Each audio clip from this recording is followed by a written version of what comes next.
Senhor presidente, deputado Tio Carlos, senhoras e senhores deputados, eu subo aqui a essa tribuna para discutir inicialmente um tema de grande impacto nos milhões de moradores da região metropolitana. Trata-se do fim do prazo de recadastramento no bilhete único intermunicipal. Hoje termina o prazo para que os usuários do bilhete único intermunicipal que tenham renda mensal inferior a R$3.000 fizessem o seu recadastramento para poder continuar a ter o benefício do bilhete único. Essa casa, eu fui um dos autores, nós apresentamos há alguns meses atrás um projeto de lei que foi aprovado por unanimidade. Por favor, senhor presidente, deputado André Siciliano. Deputado Carlos Osório, eu queria pedir a Vossa Excelência, como membro do PSDB, para que a gente possa pedir ao deputado Luiz Paulo, presidente da Comissão de Fiscalização e Controle, para que possa dirigir ao presidente DR um pedido de informação em relação se o DR deve a alguma empresa ligante ou mesmo a própria BR. Fui informado nesse instante pelo presidente da DR que está em dia, inclusive zerou a conta com a BR, não deve a nenhuma empresa que forneça ligantes asfálticos para o DR. Então, fazer jus, pedir ao deputado Luiz Paulo que possa notificar o DR para que a gente possa ter essa resposta o mais breve possível. Farei isso Obrigado. Assim que terminar esse pronunciamento. Obrigado, senhor presidente, deputado André Siciliano. Mas, senhoras e senhores deputados, eu trazia aqui o assunto do bilhete único intermunicipal. A Assembleia Legislativa aprovou uma legislação no final do ano passado com o voto contrário de toda a bancada do PSDB, que alterou as regras do bilhete único e instituiu uma injusta linha de corte nos beneficiários desse programa. Pela legislação passada nessa casa, aqueles que ganham um salário mensal superior a R$3.000 perderam o direito de utilização do bilhete único. O nosso voto foi contrário, nós fizemos um trabalho aqui do alto dessa tribuna para alertar a injustiça e a insanidade dessa proposta do Poder Executivo, mas infelizmente fomos derrotados pela base do governo e essa legislação foi aprovada. Ora, senhoras e senhores deputados, quem é que pode dizer que uma professora, que um motorista, que um profissional da área de saúde, que um profissional administrativo que ganha R$3.100 é alguém de alta renda, que não precisa do benefício do bilhete único? Essa aprovação do teto de R$3.000 foi perversa e injusta, principalmente com aqueles mais pobres e que moram mais longe. Deputada Marta Rocha, um morador do município de Itaboraí, que trabalha no centro do Rio de Janeiro, ou do outro lado, do município de Itaguaí, que trabalha no centro do Rio de Janeiro, que ganha R$3.100, ele vai gastar por dia a mais, no mínimo, R$15 a R$17, que num mês de trabalho significa quase R$500 ou R$600 de gasto a mais no seu salário. Isso é um percentual absurdo e vai fazer, infelizmente, que muitos percam a capacidade de trabalhar ou voltem a ser discriminados na hora de procurar um emprego, porque aquele que ganha mais de R$3.000 não terá o benefício do bilhete único e o empregador, infelizmente, voltará a discriminar aqueles que moram mais longe. E o morador do Rio de Janeiro e da região metropolitana sabe como funcionava antes do bilhete único. Chegava um morador de municípios mais distantes do centro do Rio para procurar um emprego. Primeira pergunta: aonde o senhor mora? Se for na Baixada Fluminense, no leste metropolitano, não tem vaga, volte, enfim, em outro momento, muito obrigado, guichê fechado na porta. O bilhete único talvez seja um dos programas sociais de maior alcance nesse estado.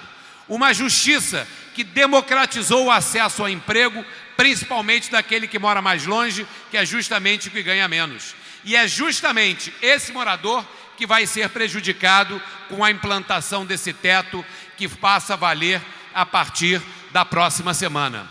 Agora, apesar de nós termos aprovado aqui na LERJ a extensão do prazo de 3 meses e exigido ampla divulgação desse limite e também ter exigido que houvesse uma facilidade para o recadastramento, eu estou requerendo ao secretário de Estado de Transporte, ao Detro, a informação de quantos usuários do bilhete único se recadastraram, de quais foram as campanhas de comunicação implantadas pela Secretaria, pelo Detro e pelas concessionárias, o trem, o metrô, a barca e a FETransport.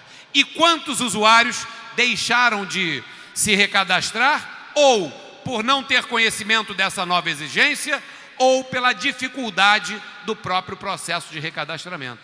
Deputada Marta Rocha, eu estou extremamente preocupado de, a partir da semana que vem, nós termos usuários de transporte que não têm o conhecimento dessa regra, não conseguirem embarcar em direção ao seu local de trabalho. Num momento que o desemprego é galopante no nosso estado, é razoável se impor uma regra como essa? Não, não é razoável se impor uma regra como essa. Por isso, meu requerimento de informações, por isso que vamos chamar a Comissão de Transporte da LERJ, os representantes das concessionárias, dos usuários e também a Secretaria e o Detro, para que nós possamos saber quem ficou dentro, quem ficou fora, se a comunicação funcionou ou não funcionou e, principalmente, se estava à disposição do usuário do sistema de transporte intermunicipal as condições dele fazer o seu recadastramento.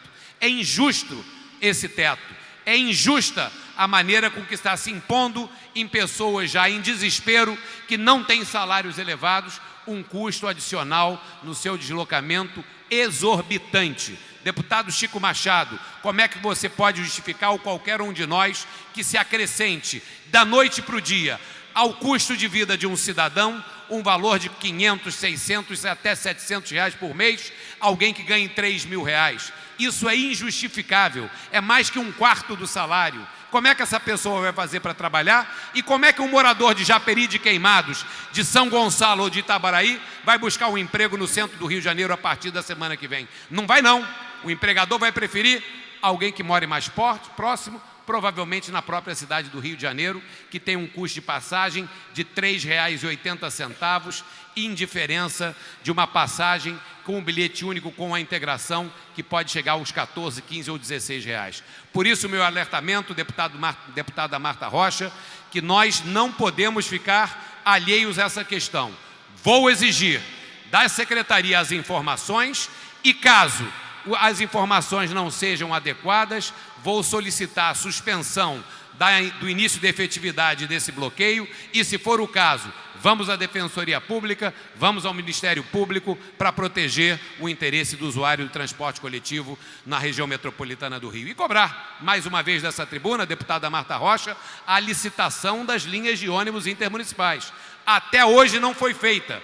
Passados quase 2 anos, 1 ano e 8 meses, até hoje não foi feita, num estado em crise, com uma potencial de arrecadação de 2 bilhões de reais e a melhoria na capacidade de transporte. Requeri também a Comissão de Transportes uma audiência pública para chamar a responsabilidade do Detro e da Secretaria própria, para que eles expliquem a quantas anda essa licitação e expliquem ao usuário de ônibus porque até agora a sua vida não melhorou, porque até agora nós não temos contratos assinados. Senhora deputada Marta Rocha, ao encerrar eu venho trazer uma denúncia que recebi do município de Teresópolis, do vereador da Ponte, dizendo que o morador de Teresópolis, usuário de automóvel de Teresópolis, está tendo constrangimento de, ao ter o seu carro rebocado ou apreendido, ele ser transferido não para o depósito regular de Teresópolis, mas para o depósito de Nova Friburgo, que é distante de Teresópolis e acaba dificultando a recuperação e a liberação desse veículo, impondo ao morador de Teresópolis uma exigência que é descabida. Solicito esclarecimentos do Detran para que ele venha a público e esclareça a população de Teresópolis o que vai ser feito de maneira imediata para resolver essa questão. Denúncia recebida do vereador da Ponte, diligente vereador do município de Teresópolis. Obrigado, senhora presidente. Era isso que eu tinha que comentar e, mais uma vez, parabenizar pela ágil marcação da audiência pública com o secretário de Segurança, na qual nós teremos a oportunidade de questioná-lo e termos informações a respeito das mudanças na política de segurança do Estado que foram comunicadas hoje à população do Rio de Janeiro, com a modificação na estratégia das unidades de polícia pacificadora e a disponibilização de policiais dessas unidades para o patrulhamento normal do Estado do Rio de Janeiro. Queremos entender a lógica, os objetivos e a eficácia para que possamos cobrar, uma vez que o aumento da violência no nosso Estado é talvez um dos itens que mais preocupam a nossa população, e a sua comissão, eu estarei presente lhe acompanhando, terá a oportunidade de fornecer ao morador da cidade do Rio de Janeiro, ao morador do nosso Estado, informações sobre isso, e nós, como representantes, cobrarmos. Obrigado, deputada Marta Rocha, e seguimos com os debates.